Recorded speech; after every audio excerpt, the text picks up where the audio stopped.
Liberté d'expression n'est pas égale à l'impunité. Liberté aussi n'est pas libertinage. Il faut que l'état de droit aussi, ce n'est pas l'impunité dans le pays. Sur le état de droit, c'est-à-dire le respect total des lois et pays établis. Alors, ceux qui ont marché sur des lois, il y a Boka. Après, on criait non, état de droit, état de droit, ils allaient bel et bien marcher.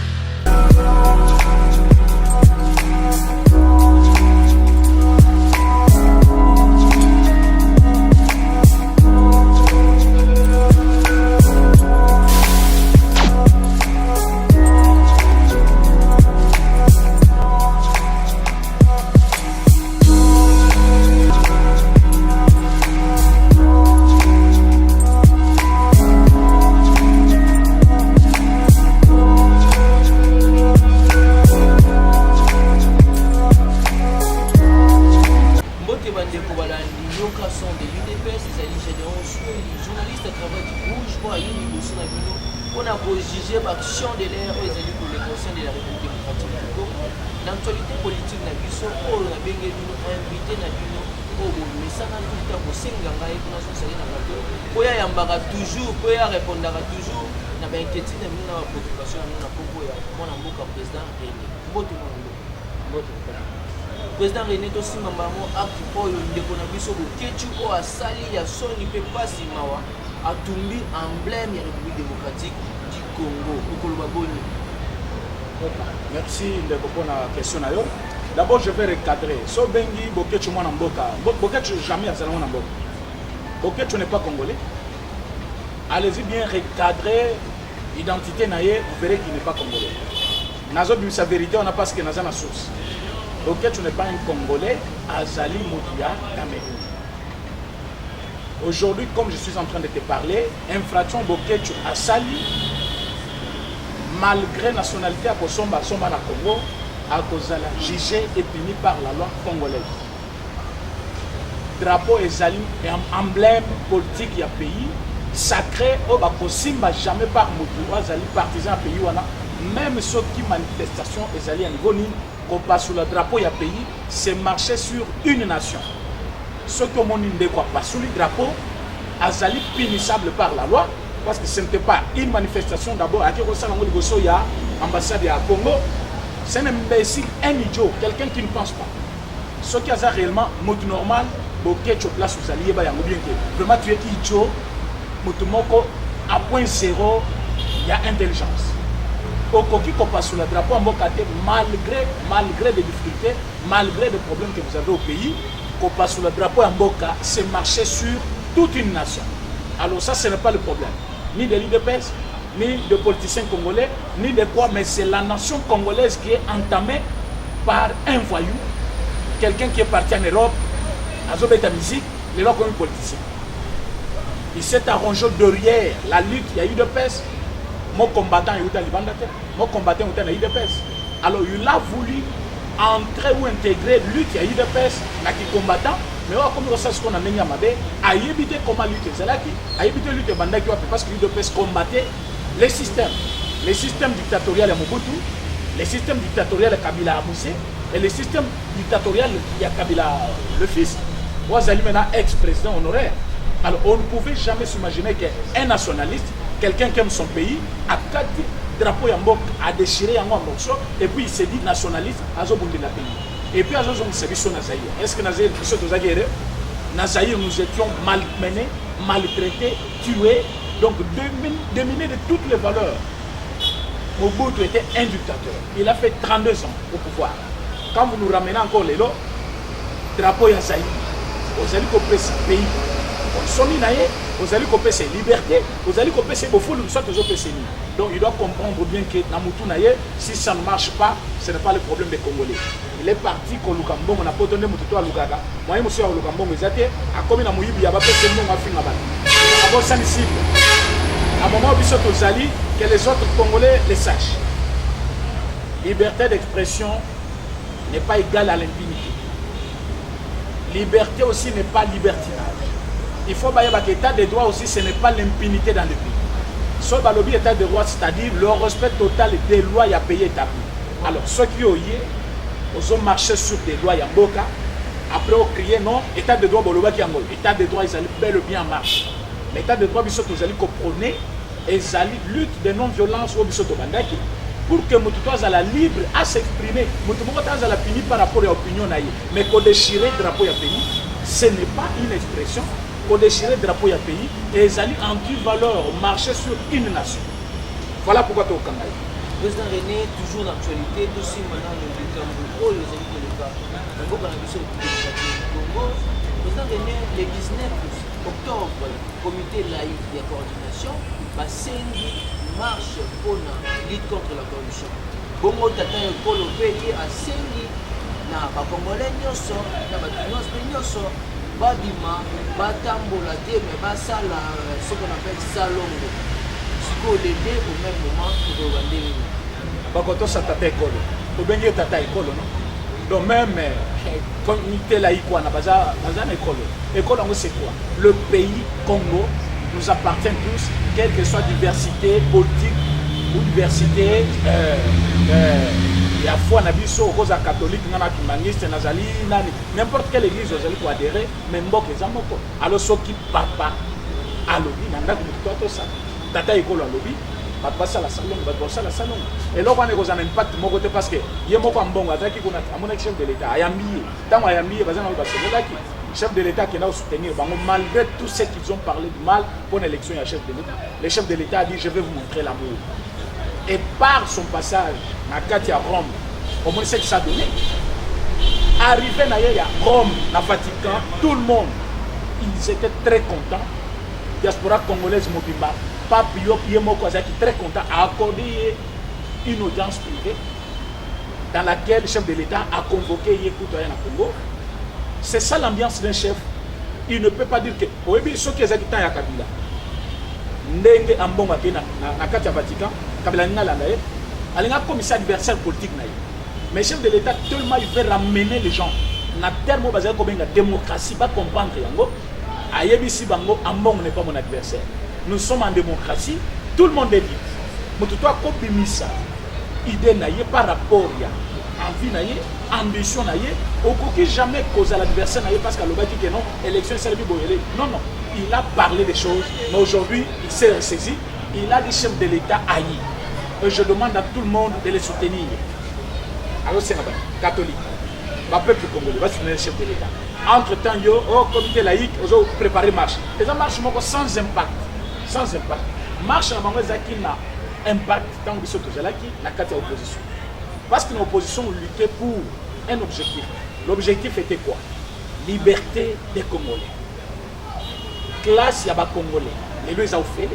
Tous ceux qui connaissaient pour Maïna Koua et Zanamboka. Aujourd'hui, les efforts sont en train d'être menés à tout le plan, à tous les niveaux. Et qui va pas non, non, ça marche. Mais quand vous me dites par exemple que Bazali Kotambo, pour faire à 15 millions. Or 15 millions. Au Bakandeli, député provincial Mike Moukeba. Moi, liberté. Mike Moukeba Bakandeli pour faire 15 millions. Il faut dire aux gens la vérité. Moukeba est accusé par 15 personnes différentes.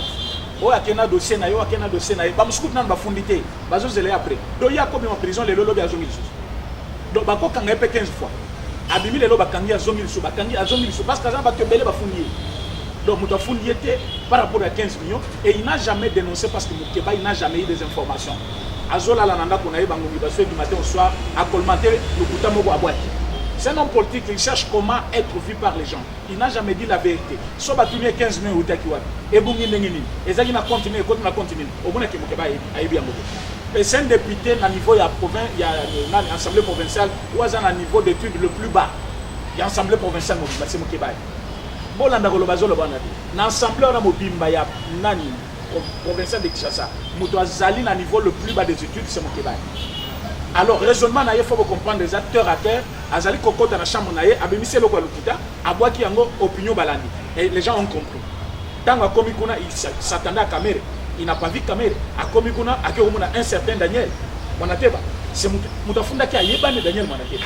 Et tant que Komikuna dossier, Sambena Wanateba. Et ça, dossier, moi, 15 millions. 15 millions, ce n'est pas une affaire. Il y a Kamere. Inspection des finances et celle qui dépendre directement de la chef de l'État. Même pas la présidence de la République. comme ils dépendent des chefs de l'État, est-ce que le chef de l'État, Tindaki Bango va vendre mission? Non. Déjà, mission est Bandaki Mabé. Au ANER a payé ANER n'a pas le droit à faire cette inspection des finances. Mission, Boken de auditer, Boken au Salabo. D'abord, l'inspecteur, ils étaient dans le fou. Maintenant, Moutaki ko calmer Bango que mission était calmée. Lui, il est directeur de cabinet. Il n'avait pas aussi qualité à calmer Moussa Naba. Le deux était dans le fou.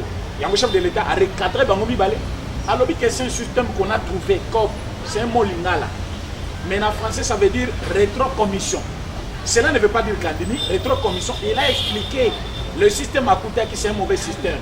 Voilà pourquoi je suis en train de combattre ce système-là. Nazali Koluka, comment, côté agence, il y a lutte contre la corruption, on a recadré. Mais je vais vous dire une chose, mon frère. Les lots que on est partout, Fatchaleki, tous ces pays-là ne collaborent pas avec le président au Bazan Ambino. Mais si vous voyez façon Trump a accueilli Moninga Naye, so Moni, Angela Merkel, façon Yambi Moninga Naye, so Tali, roi belge, Nenga Yambi Moninga Naye, président chef de l'État, ils ont vite compris que c'est un homme honnête. Alors comme il est honnête, à côté de la caméra Ibate, et ceux qui caméra Baï, il n'est pas intouchable, la justice est indépendante. Pourquoi le chef de l'État s'est prononcé dans Makambo? Oh, justice face à Moussanaï. C'est la justice qui doit faire son travail. Voilà pourquoi il a dit, je ne vais pas me mêler. Mais la justice est libre et indépendante. Ils vont faire le travail. Ce qui étouffe beaucoup de Congolais, la démocratie. La démocratie, c'est la diversité des opinions. Toko Zalanda Moko, mais tous ont des opinions différentes. Toko Fanda Place Moko, mais tous ont Makambo et Kessine. Toko Bota Maman Moko, Papa Moko, mais Bilongi Kessine. Ce n'est pas pour dire que parce qu'on est au Congo, il faut avoir toujours le même esprit, il faut avoir le même langage. Tous les sur les Congolais, même nous avons posé dans la partie politique. Mais cela ne veut pas dire que le col a eu aux contre Félix, directement comme ennemi à Félix. Non. Félix a fait de tous ces gens-là, Bani Naye. C'est ça ce qui étouffe les gens. Tant Bazoumana qu'il est pris de tout le monde. Il compatit avec tout le monde. Comme on a dit, Denis Mukwege, Akenda qui na Washington, Akenda Koutana Naye. Au monde qui les Batwazaki Kobenga, Bazali ba opposant boy boy. Vraiment, moi je suis contre tous ces gens-là qui parlent mal des opposants. Les opposants congolais, parce que par leur critique, ils ont des chefs de l'État à Salamoussa. Mais ce qu'on va leur dire, il faut dire des vérités. Ceux qui vont dire n'importe quoi, il y a mensonge. Là, on ne va pas s'entendre parce que dans le mensonge, on va vous dire la vérité et puis directement. Ils vont voir la reçue des chefs de l'État, donc pas sur pas. Au moment où ils retournent, Bango bazoluka 15 millions na Congo, 15 millions bon. Amenu comme. Bazana budget bâti qui a 4 milliards 500. Ils sont devenus déjà plus de 3 milliards. Papa, yo zoluka 15 millions, 15 millions c'est quoi? 15 millions c'est quoi? Tout tika biso mbongo bayiba. Nana yibi yango. Moto moko ta yibi yango, ils ont soupçon. Ndenge na kopi mananda na lobi na tika mbongo na mais ça na zui. Na bandi ko s'attaquer na yo et pourtant tout ça zui yango. Na minute on a na zui. Pas là sa place mbongo boum. Est-ce que Moussa Mbongo na yelaki? Papa, moi je vais ramener ces gens là dans la mathématique. Ceux qui m'ont donné 100 millions pour une affaire et que j'ai utilisé 85 millions représentent 80%. Il y a eu l'Okwana. Je vais atteindre l'objectif ou pas? Je vais atteindre l'objectif. Mais quand bien même 85 millions, oh, bah, plutôt 850 millions, s'il faut bien regarder la Mbongoana, quelle est la plus grande partie qui est restée? Et non, c'est là qui est. Alors, Camer n'y est pour rien. Les alliés n'ont pas soupçon. Tous les Congolais, base à la Kimia, justice c'est pour établir ma responsabilité. Ceux qui payent l'ibamité et qu'ils ont la caisse, c'est là Congolais Boussala. Mais c'est qu'on doit vous informer que Tomeni Bongo Belé n'a pas de Zongi Congo. Nous avons besoin que Lukaba 15 millions en athée. Parce que c'est ça ce qu'on vous dit. Boti Kabana Boka Sala Moussala. S'il faut commencer à fouiller, Nana 15 millions, Nana Zuibo. On va arrêter tous ces gens. On va arrêter tous ces gens de Matata, de Mozito. Tous ces types là ici, ils iront en prison. Tous ceux qui ont bango nyonso, ba yibi mbongo à l'État comme jamais. Mais ce Félix Satiki, à le non, tout ça la kimia, c'est comme un papa qui revient à la maison. À côté maman Zolamba Fifou. Mais bah c'est moi si na yo maman na ya koufi. Quand le monsieur arrive, il ne peut pas dire à sa femme que maman a koufi. À côté quand maman l'a mis dans à servir bana. Le rôle bana balier, il va maintenant prendre le temps de moi si na ye maman a koufi. C'est ça la façon de communiquer avec la famille. Si c'est que tu trouves à la maison Congo,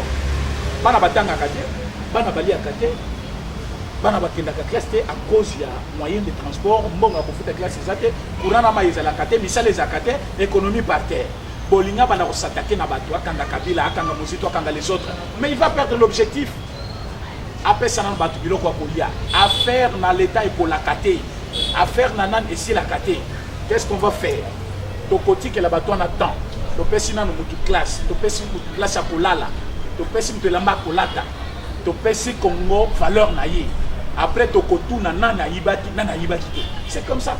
On n'a pas oublié, on sait tous ces gens-là. Il y a des gens, les lois qui ont banana banane, bah comme ils brandir.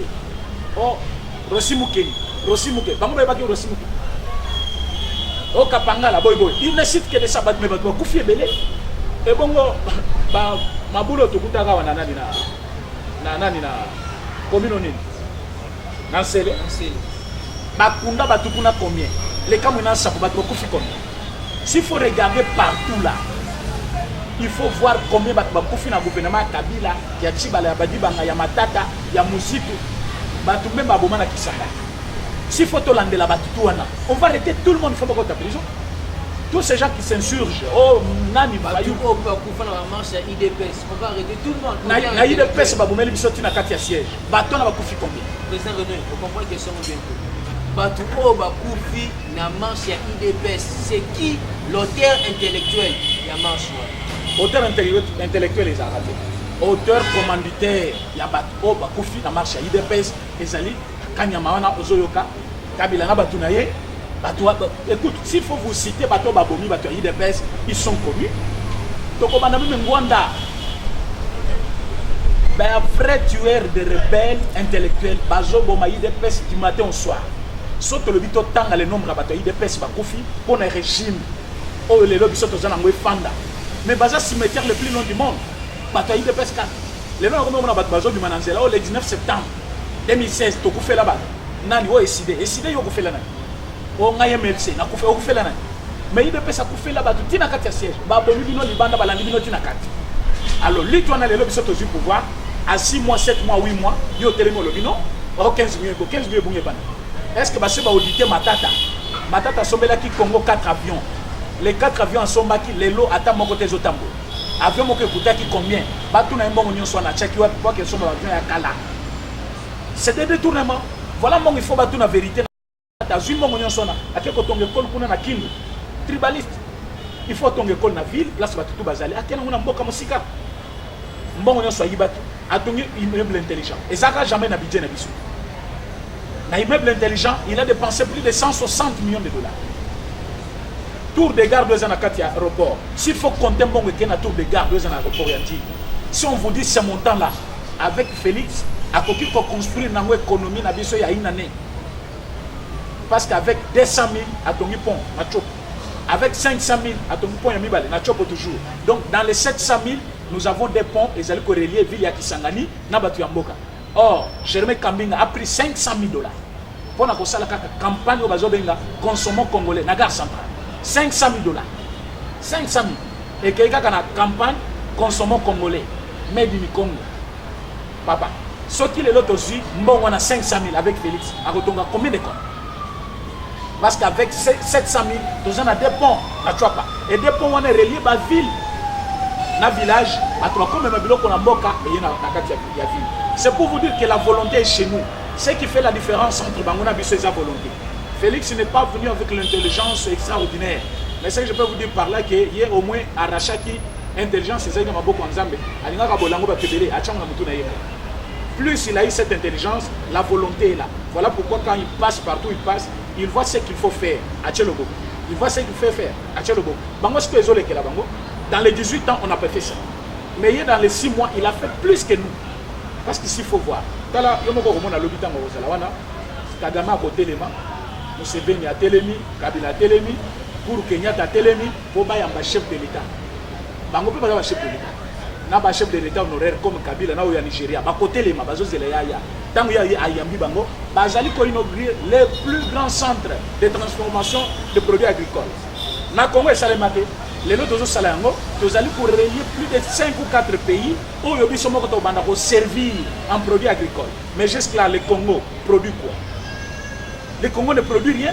tozosomba masangu na Congo tosomba masangu kala biso toyebi ke bakasa yende baliaka masangu lelo masangu ekomi kolia mikolo nyonso donc Congo mobimba to consommer masangu mais tozali koimporter yango na Zambie c'est une honte mais Félix a dit na kocha partout culture moko d'abord masangu achango nakanya makasese achango na Louise na kananga na Kasa occidental acha musu na Mujimali je vous dis une fois décembre et koki to bandi ko bimisa masangu plus tozo bimisa ba congolais makambo akolia babaki bilo na terrasse wana total escole sous-sol donc salaire enseignant tozo matisa ya policier automatique donc na 2023 yo bongisa kaka slogan ogana slogan soki oye okuti classe ofele okuti mayo ofele salaire abato ese mato obebisa bato classe ofele matata classe eza matata te bato na catholique balinga ba meka mais ils ont trouvé du fer ministre ça ebisi bango mon frère tozana kati ya politique bato na baza instrumentalisé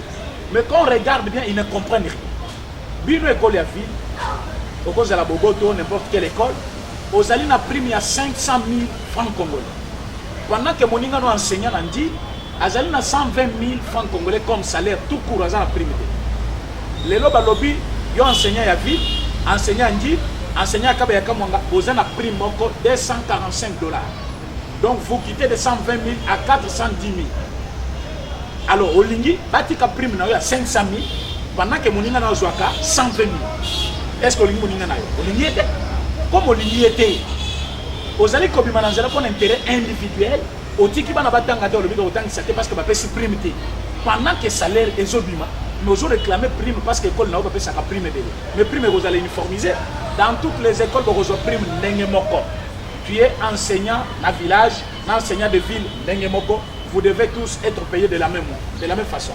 Voilà ce qui fait peur na bato na catholique. Tellement basé qui koyiba trop na Minerval ya bana. Moi na moko zo faut dans l'école catholique $400. Papa, aux bana misad. Vous êtes déjà dans le $1,200. Maintenant que balobi classe on est comme gratuite. Donc papa a la possibilité de bomba $1,200 na poche na lui. Il peut payer une bonne maison, il peut payer un bon pantalon. À quoi qu'on fout la nappe où il y a bien place, ça qu'on fout. Par rapport à quoi? Classe c'est comme on fait. Donc, tu sais qu'il a aidé les gens avant que ça va nous faire alors que les gens évitent de nous dire des bêtises.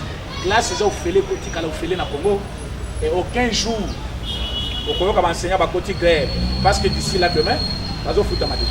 On va foutre grève. C'est là qui va faire ça, le fonctionnement.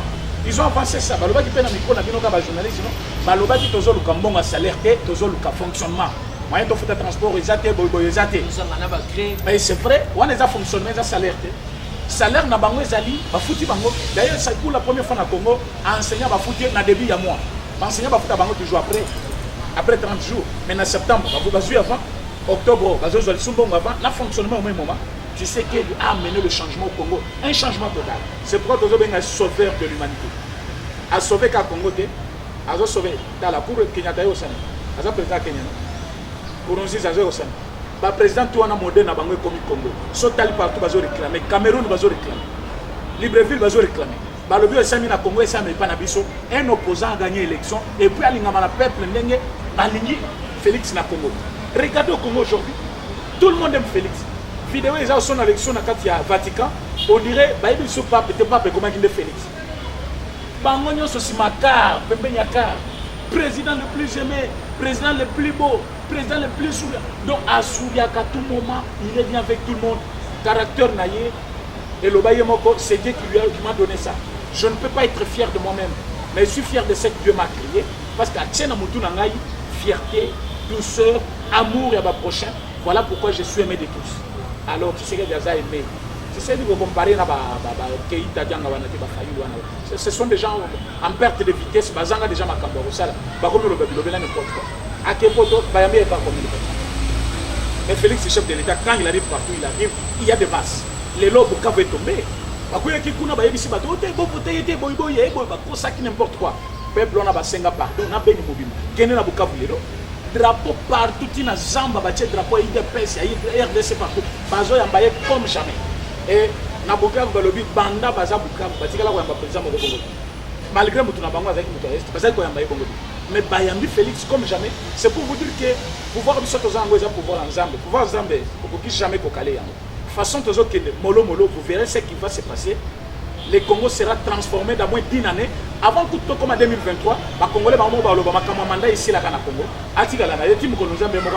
Voilà, en juillet, vous avez président Moussous. Parce que pour le moment, dans 8 mois, tous gens ont résultat à 18 ans à Kabila. Dans 8 mois. Kabila est parti. Il est fâché contre Bani Naye. À Touni Bango, qu'est-ce qui fait que Félix a reçu dans les 8 mois? Et pendant que j'étais avec vous, 18 ans avec vous, rien ne s'est passé. Pendant que vous préfabriquez, les soldats vont retrouver valeur. Maï comme il y a un tchatchi. Comme il a fierté, il y a cause à la soda. Teni va changer à tout moment, dotation à tout moment. C'est la fin qui justifie les moyens. Il n'y aura pas la fin. Il n'y aura pas la fin pour Félix. Quand Félix va quitter le pouvoir, il va laisser le Congo déjà développer. Et ce n'est pas pour aujourd'hui, ce n'est pas aussi 2023, ce n'est même pas aussi 2028. On ne sait jamais. À côté, on a 20 ans, 30 ans. C'est impressionnant. Président, comme vraiment la suite à l'émission, on a vu TV Zalagamanga, ce qui est de la Diogo, tu as risqué de la la pour le laisser la note, dans le mot de la fin, un numéro de téléphone, à ma oui, bandeko tozo benga bino du jour au jour que mboka ezali su mboka botika te mboka Mobutu aboma mboka Kabila aboma na mwana ne baboma Tshisekedi ayeko bomisa yango apesi yango chance apesi liberté na mutu nyonso omuni ba opposant bazwi fierté ya kokoma batika kalezaki soki président Kabila te wana ba opposant bakenda te mais ba invité bango bake bango nyonso ko banda Mbemba Mositu Fayulu Katumbi fierté ya kozala pembeni ya président ba moni ke ba kozala considérer cette fois-ci ils étaient à l'honneur. Comme il y a des audience, il y a le Congo na Congo. Beaucoup de Congo, tout na Congo.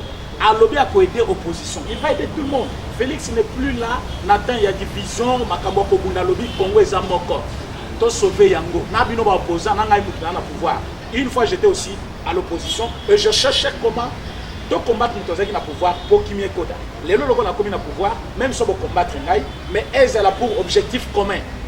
C'est pourquoi il a dit une interview accordée dans le Vatican Lobby. Il y a quand même des camarades. Si on a dérouté, pour que je ne fasse pas du mal. Alors, on a une opposition basée à la Bongo. Voilà pourquoi on vous invite tous à venir investir au Congo. N'attendez pas à investir à l'Ibanda d'abord. Binomo Congolais, Bandeko Nabiso diaspora, Bandeko Bazawa. Boya na mbongo na bino, bo sauver Congo. Soki boza na mbongo te, boko boza na ba bon projet, boy ko sauver Congo. Ba projet wana boko na bo soumettre na gouvernement congolais, ba ko aider bino. Makambo 10% pesi la commission za la kadi. Sur un projet za malam, ba ko pesa yo. Voilà pourquoi si vous voulez nous contacter, vous allez sur plus 243 84 43 68 919. Plus 243 84 43 68 919. Surtout Bandeko Bazali pour soutenir cet idiot-là de Bokechu. Batika pour soutenir un voyou. Quelqu'un qui déchire drapeau et pays. Azali Moutazali ko tambola sur une nation. Azali Moutouté Batika. On l'appelle idiot parce que Moutako ko agir bon. Azam Moutazana intelligence à Tamokete. Quel que soit ma Kamboza na Mboka, Babomisaka. Et puis quel est cet opposant-là qui du matin au soir il ne fait qu'injurier les gens. C'est ça l'opposition. L'opposition, c'est de donner des critiques correctes, des directives à suivre pour sauver le pays. Et ça, Kofinga, tant qu'il y a Kofinga, vraiment, il se montre les voyous. Son musique est syndiquée, à son musique, à titre de la politique. Vraiment, je vous remercie. Président, mon nom est Zelaki Abotama, lié au Botami, na Congo, à Yokason, de l'IDPS.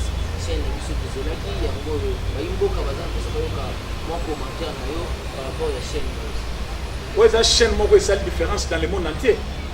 Yokason est un terme moko ya seka oyo ezali kotambola kati ba Occident, ba Océanie partout bazali ko yoka yoki kaka Yokason yeba ke oza na Congo. Et pourquoi ezali bongo c'est parce que idéologie bimi na mwana mboka et bimi na moto azali na kati ya parti ya idéologie malamu et amatisi yango e kati siko ba frontière. Et la façon de communiquer et la façon de transmettre le message ezali na aisance moto azali ko zo message na nga lingi. Voilà pourquoi les chaînes il faut battre davantage. Il faut battre réellement conscience que mon amboka sale loko et loko wana il faut battre yango poids et que musika. Pour les chaînes nabino, chaîne nabiso, façon na bango rosser la musalande ezali ko benda biso nyonso to yakao. Donc osunga yango et que musika. Et voilà, tu comme pena na suka émission na biso o ngai na biso mo penda kombo toyebani pona ni toyebani debi mutuni na bomamboka debi pe mutu oya tumbi drapeau na biso ata ko sala biso pasi bientôt là mandat d'arrêt international, même si qui est dans un droit pour le et ça n'a pas ce qu'on a un citoyen congolais. Donc maintenant je dirais un grand merci à notre caméraman Popo Yandé Complexe pour la distribution de l'émission de l'émission Yalelo. Je rappelle, il faut s'abonner pour vous et pour ça la mission de là, bien que vous avez le micro, pour les amis toujours respecter. Bye.